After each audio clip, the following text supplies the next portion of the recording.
안녕하세요. 파락강통에서 재기한 주식쟁이입니다. 오늘은 이 마켓 타이밍에 대해서 말씀을 드리도록 하겠습니다. 앞으로 우리가 주식 투자를 계속 한다면은 오늘 말씀드린 내용이 아마도 우리 선생님들이 주식 매매 하는 데 있어서 큰 도움이 될 수도 있으리라 생각이 듭니다. 오늘 우리 시장 외국인이 코스피 2,800억 정도, 그리고 기관이 4,400억, 코스닥도 800억 이상씩 기관과 외국인이 매도를 하였습니다. 이에 따라 코스피 지수도 1.7%, 그리고 코스닥도 2% 이상의 큰 폭이 이렇게 하락하는 모습이 나와주었습니다. 오늘 저도 오랜만에 제가 보유하고 있던 이 증권사에 보유하고 있던 종목들을 전부 다 정리를 한 상황입니다. 그리고 미국의 이 나스닥 선물 마이너스 0.73%, 그리고 S&P 선물도 마이너스 0.75%로 오늘 장중에 계속해서 하락하는 모습을 보여주고 있습니다. 지금 말씀드린 이런 내용들이 우리가 말하는 이 마켓 타이밍이라고 불리는 것들일 것입니다. 쉽게 얘기해서 이 주가 지수를 항상 우리가 파악을 해야 되는데, 저 같은 경우는 예전에 제가 주식 투자를 시작하고 그리고 한동안은 이 주가 지수에 대해서 얼마나 오르고 내리는 것은 파악은 하지만은 이것이 얼마나 중요한지, 이 마켓 타이밍이 왜 내가 주식 매매를 함에 있어서 꼭 알아야 되는 것인지 그 필요성을 못 느꼈던 적이 있었습니다. 제가 주가 지수 분석에 이 소홀했던 이유를 저의 기준으로 말씀을 드릴 텐데요. 우리 선생님도 이런 기준, 그리고 앞으로 이런 주가 지수를, 시장의 마켓 타이밍을 어떻게 분석을 해야 되는지 거기에 대해서도 한번 말씀을 드려보도록 하겠습니다.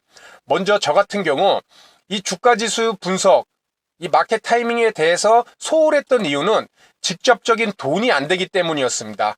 왜냐하면 내가 돈이 되는 것은 좋은 종목을 분석해서 그 종목을 매수하고 상승하면 매도해야 수익이 나는 것인데, 주가 지수라는 것은 내가 파생 상품인 선물이나 옵션을 매매 안 한다면은 이 지수와 관련된 수익이 직접적으로 나지가 않는다는 것입니다. 그렇기 때문에 첫 번째는 직접적인 돈이 되지 않아서 소홀히 했었고, 두 번째는 주가 지수가 하락해도 얼마든지 상승하는 종목은 있는데 왜 굳이 지수까지 분석을 내가 어렵게 해야 되느냐.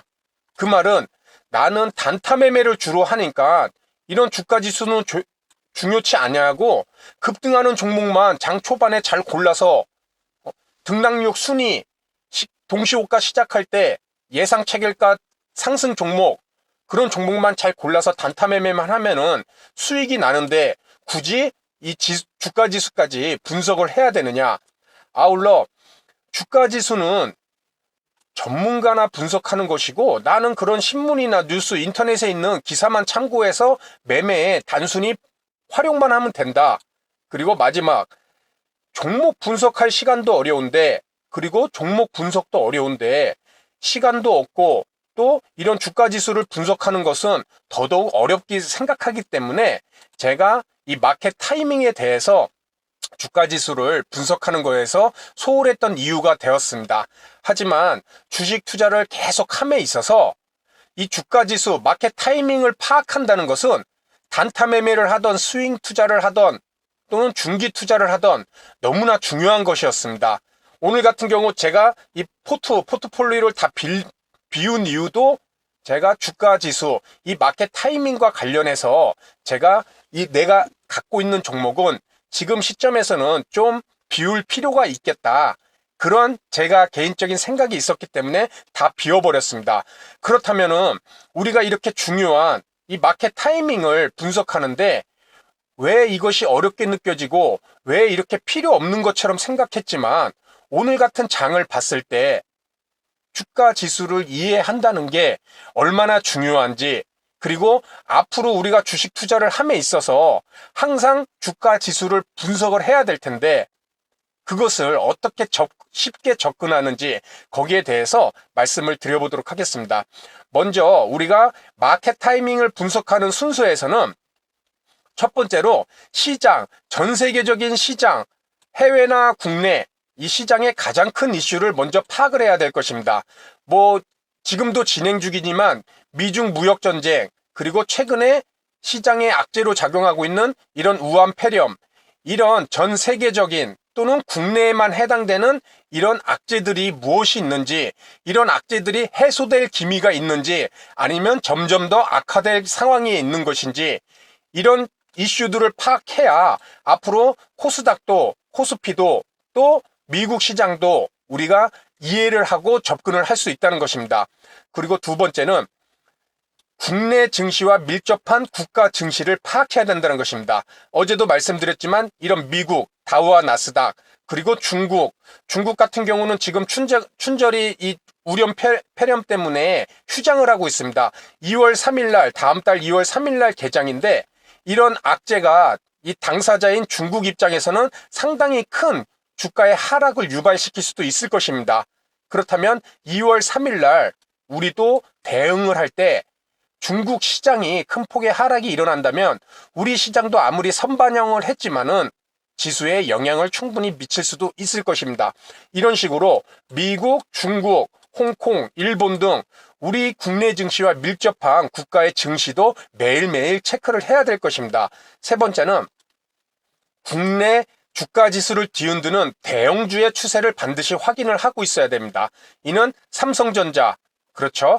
SK하이닉스, 현대차와 같은 수출주, 우리나라는 말씀을 드렸죠. 큰 대형 업체들이 이렇게 중소기업에 발주를 하고 이런 구조로 돼 있습니다. 하청 구조로 돼 있기 때문에 단순히 내가 매수한 종목의 상승과 하락을 파악하기 위해서는 그런 소부장주, 소재부품 장비주들은 이런 대형주들을 체크를 해야 되지만, 그와 아울러 이런 삼성전자, 요즘 언론에 많이 나왔죠. 30% 캡, 코스피 200 종목 내에 비중이 삼성전자가 30% 이상을 차지하면은 그 비중을 줄여야 한다는 내용입니다. 그렇다면은 코스피 200, 200이라는 코스피 지수가 움직일 수 있는 것은 이 삼성전자 한 종목이 30%까지 차지를 한다면 코스피 200 지수를 흔들 수가 있다는 것입니다. 그렇기 때문에 주가 지수와 연계된 이런 대형주들도 꼭 어떤 지수의 움직임을 보이고 있는지, 상승인지 하락인지 그것을 꼭 체크를 하셔야 된다는 것입니다. 아울러 국내 주가지수 파악, 이것은 제가 우리 선생님들에게 이 차트를 보고 많이 말씀드렸던 내용일 것입니다. 어떤 식으로 분석을 해야 되는지, 이것을 종목을 분석하는 방법을 많이 아실 것입니다. 뭐 이동평균선, 또 캔들, 그런데 주가 지수도 그와 동일하게 이것을 종목이라고 생각하시면 상당히 쉽게 접근할 수가 있다는 얘기입니다. 그래서 이런 기술적 분석, 주가 지수도 단순히 우리나라의 코스피 지수, 코스닥 지수라 생각하지 마시고, 여러 번 말씀드렸지만 하나의 종목으로 생각하자. 대한민국이라는 종목, 미국이라는 종목, 하나의 기업으로 봤을 때 미국이란 종목은 지금 지수가 2만 뭐 이렇게 가면은 2만 원짜리 대형주라고 생각을 하자. 우리나라 종목 코스피는 2,000대죠. 2,000원이라 종목. 그리고 코스닥은 600대죠. 600원이라는 종목으로 생각을 하자. 중소형주라 생각을 하자. 이렇게 했을 때 우리가 이런 차트를 접근하면은 하나의 종목이라고 본다면은 분명히 쉽게 차트에 통해서 매매 동향도 분명히 있을 것이고, 이동평균선도 있고, 캔들의 모양도 있고, 전고점과 전저점도 분명히 있습니다. 이런 것들을 함께 종목이라 생각하면은 쉽게 접근을 하실 수가 있으리라 생각됩니다. 아울러 미국이란 종목 대형주죠. 그렇기 때문에 무겁고 추세를 만들면서 움직입니다. 우리나라 중소형주라고 제가 말씀드렸죠. 2,000원짜리, 코스닥은 600원짜리. 이렇게 생각하시면 변동이 큽니다. 그래서 우리는 이런 우스갯소리도 있죠. 미국이 기침하면 우리나라는 감기가 걸린다. 그만큼 그런 기사와 관련된 내용이 작년 12월 9일 날 이런 기사가 났습니다. 종가 기준 애플 주가가 266달러. 그래서 애플의 시가총액이 1,400조 원을 넘겨서 코스피 시가총액을 넘기도 했다. 애플이라는 종목이요. 미국 시장은 대형주입니다. 추세를 만들고 변동폭이 크진 않지만 방향을 만들면 쭉 이어집니다. 하지만 우리나라 시장 한번 생각해 보십시오. 토 나올 정도입니다. 오늘도 마이너스 2%, 마이너스 1.71%, 변동폭이 하루 오르고 하루 이렇게 급락하고 급등하는 이런 모습 속에서 우리 개인 투자자분들이 대응을 하기가 매우 어렵습니다. 꼭 중소형주가 진짜 좀 욕이 나올 정도로 말씀드리면 지랄 발광하는 것처럼 주가지수가 움직이는 그런 모습을 보여줘서 과연 국내 증시에 투자하는 우리 개인 투자자분들이 얼마나 추세를 반영한 중장기 투자를 할 수 있는지 참 매우 어려운 것 같습니다. 그래서 네 번째는 우리가 주가지수를 파악할 때에는 다른 종목을 분석하는 것과 유사하게 그렇죠. 이런 이평선, 분봉, 일봉, 주봉, 월봉 그리고 추세, 상승 추세인지 하락 추세인지 그리고 지지와 저항 동일합니다. 종목을 분석하는 것처럼 2,000원짜리 종목 분석한다고 생각하십시오. 그래서 이 종목을 분석하고 나서 지지와 저항, 돌파하지 못한 지지 이런 것이 나왔을 때 내가 어떻게 매수를 해야 되는지 그리고 종목에서 우리가 외국인과 기관의 매매 동향을 파악하듯이 주가 지수도 이런 외국인과 기관이 얼마만큼 매수를 하는지 그것을 우리는 꼭 체크를 하고 있어야 된다는 것입니다.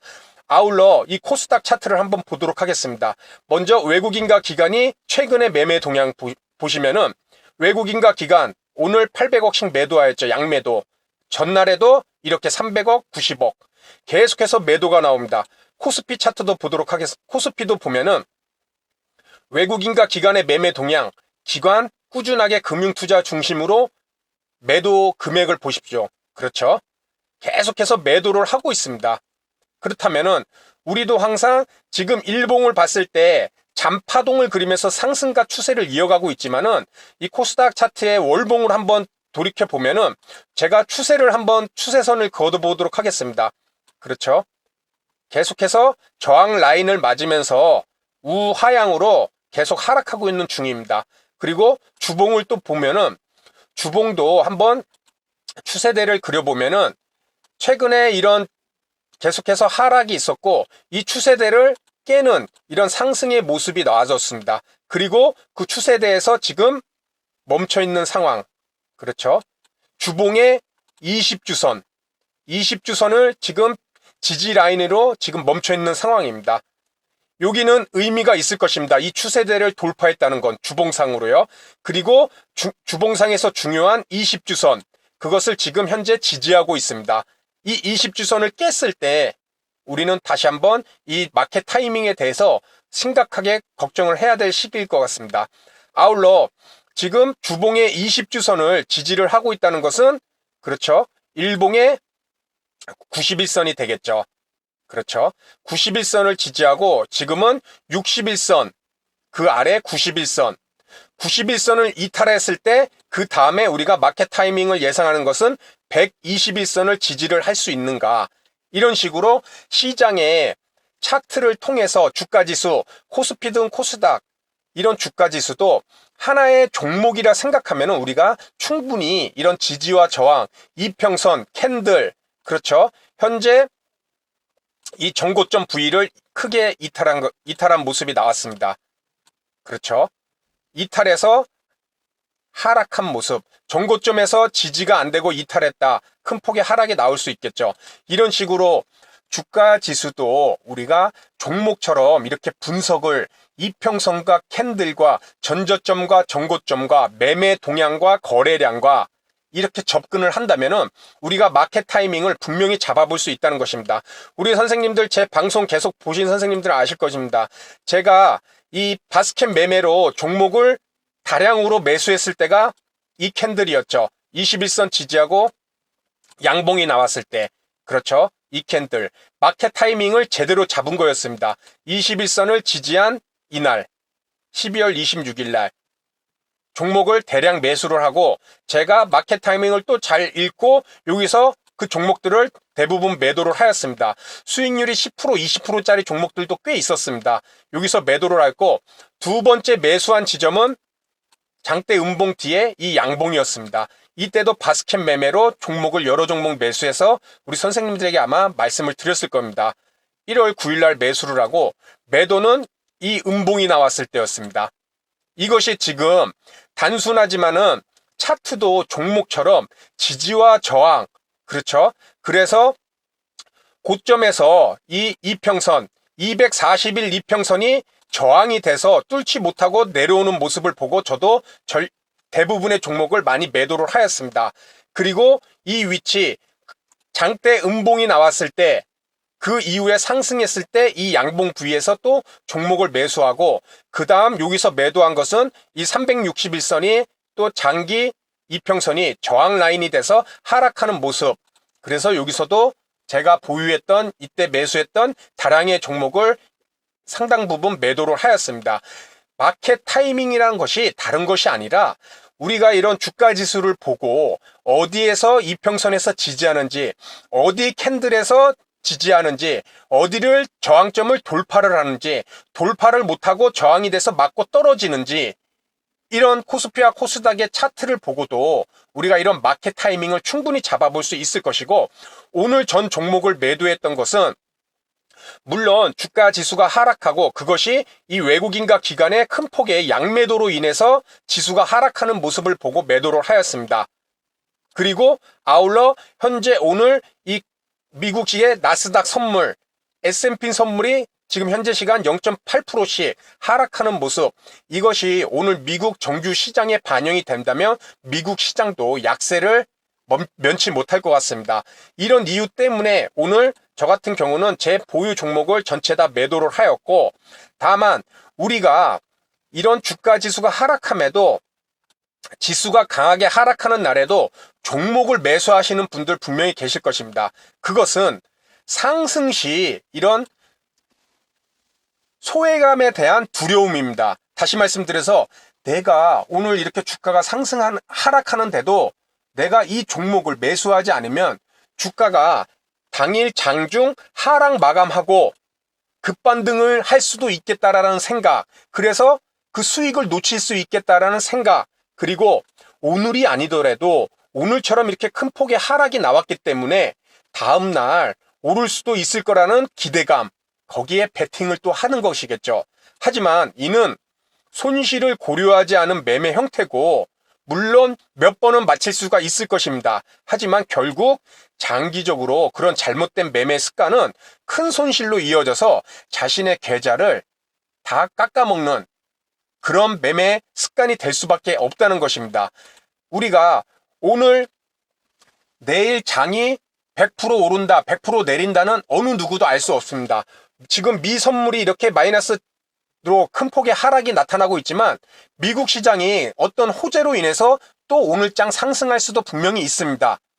이것은 어디까지나 확률적 접근이겠죠. 다만 내일 장이 이런 기초적인 지표, 기본적인 지표, 모든 지표가 다 하방을 나타내고 있는데 뜻밖의 상승이 나올 수도 있다. 그렇다면은 상승을 했을 시 그것을 확인하고 수익은 좀 줄더라도 그 다음에 매수에 참여하는 것이 우리가 앞으로 장기적으로 주식 투자를 함에 있어서 안정성을 확인하고 매매를 하는, 이익을 못 봐서 조급하지 않고 최대한 손실을 안 보는 매매 습관을 갖는 게 매우 중요합니다.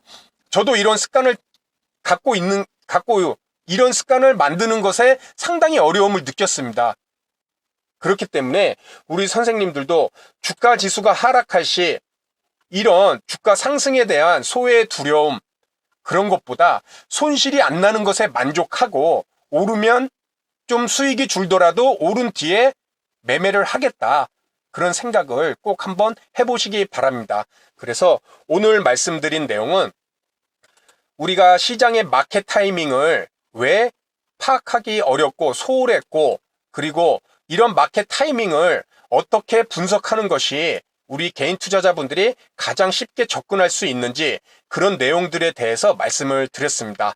오늘 말씀드린 내용 우리 선생님들도 꼭 잘 참고하셔서 앞으로 주식 투자함에 있어서 오늘만 하는 것이 아니기 때문에 꼭 참고하시고 좋은 매매의 결과로 나타났으면 좋겠습니다. 그럼 오늘 방송에서 말씀드린 내용은 여기서 마치도록 하고요. 다음 시간에도 좋은 내용으로 인사를 드리도록 하겠습니다. 감사합니다.